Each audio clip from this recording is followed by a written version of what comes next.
Welcome to my channel. Like, comment, and subscribe. And hit the bell so you never miss an African folk tale. In the land of Canaan lived a man named Jacob, and among his 12 sons, Joseph was his favorite. Jacob's love for Joseph was so great that he gave him a beautiful coat, a coat of many colors unlike anything his brothers had ever seen. Joseph wore it proudly, and everywhere he went, the coat shimmered in the sunlight like a rainbow on his shoulders. But this gift stirred jealousy in his brothers' hearts. One night, Joseph had a dream. He dreamed that he and his brothers were tying bundles of grain in the field, and suddenly his bundle stood upright, while theirs gathered around and bowed before his. When Joseph told his brothers, their anger grew. Later, he dreamed again. This time, the sun, the moon, and 11 stars bowed to him. Even his father Jacob wondered, "Shall I and your brothers truly bow before you?" The dreams became a seed of destiny, but also a spark of hatred. The brothers could no longer bear their jealousy. One day, as Joseph went out to find them in the fields, they conspired against him. "Here comes the dreamer," they whispered. Their hearts burned with envy, and they plotted to rid themselves of him forever. Grabbing Joseph, they tore off his colorful coat and threw him into a deep, empty pit. Joseph cried out, but his brothers ignored his pleas. As they sat down to eat, they saw a caravan of merchants traveling to Egypt.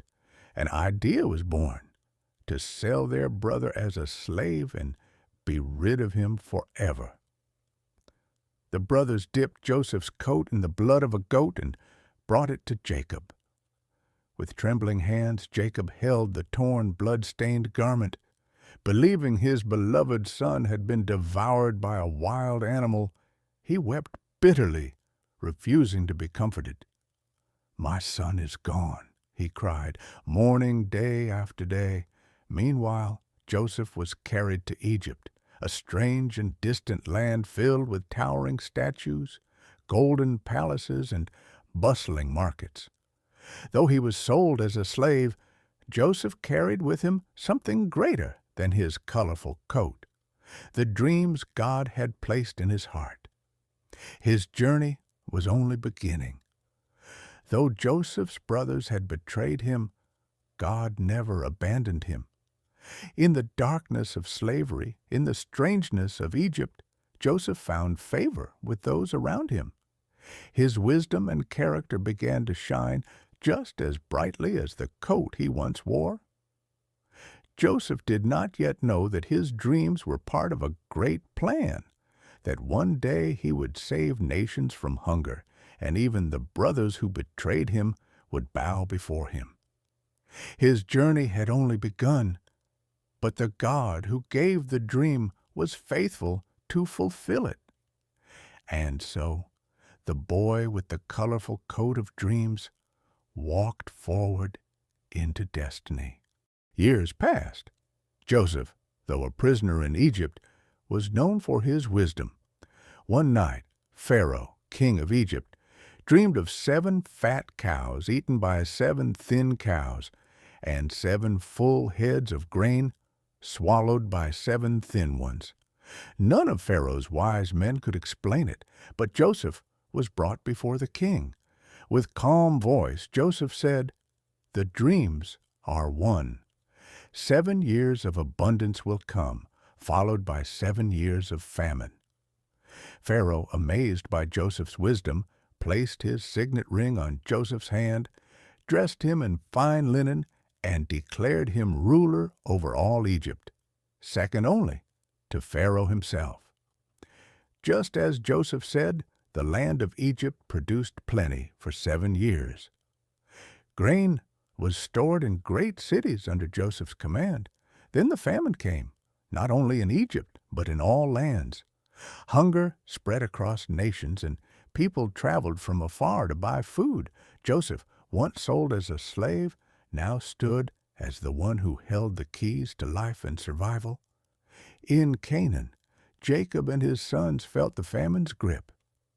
Hearing that Egypt had food, he sent 10 of Joseph's brothers to buy grain, keeping Benjamin the youngest at home. They entered the great halls of Egypt, bowing low before the powerful ruler, unaware that the man they bowed to was their own brother Joseph, now clothed in splendor. Joseph recognized them instantly, but they did not know him. Joseph's heart burned with emotion, but he hid his identity. He spoke harshly, accusing them of being spies. To test their hearts, he demanded they bring Benjamin to Egypt. Secretly, Joseph returned their money in their grain sacks. When they discovered it, fear struck them. Still, hunger forced them back again. This time, bringing Benjamin, Joseph welcomed them and feasted with them. But still he tested their loyalty. He ordered his silver cup to be hidden in Benjamin's sack. When they departed, guards overtook them, accusing them of theft. The cup was found with Benjamin, and the brothers tore their clothes in despair. Judah begged Joseph, saying, "Take me instead, for I cannot bear to see my father's sorrow if Benjamin is lost." Joseph's eyes filled with tears, for he saw their hearts had changed. Unable to contain his emotions, Joseph sent away all the servants. With tears streaming down, he cried, "I am Joseph, your brother, whom you sold into Egypt." The brothers were stunned, trembling with fear, but Joseph spoke gently, "Do not be afraid. What you meant for harm, God has turned for good to save many lives today." Joseph embraced his brothers, weeping aloud until Pharaoh's household heard it. Word reached Jacob, who could hardly believe his son lived. The family journeyed to Egypt, where Joseph met his father again. Jacob held Joseph tightly, saying, "Now I can die in peace, for I have seen you alive." It was a reunion filled with joy, tears, and the healing of old wounds. Years before, Joseph's dreams of his brothers bowing had seemed impossible, yet here they were, not as a sign of his pride, but as proof of God's plan. Through betrayal, slavery, and prison, Joseph had risen to save nations. And so, the boy with the colorful coat of dreams stood as a ruler in Egypt. His story, a testimony that what God promises, He always fulfills.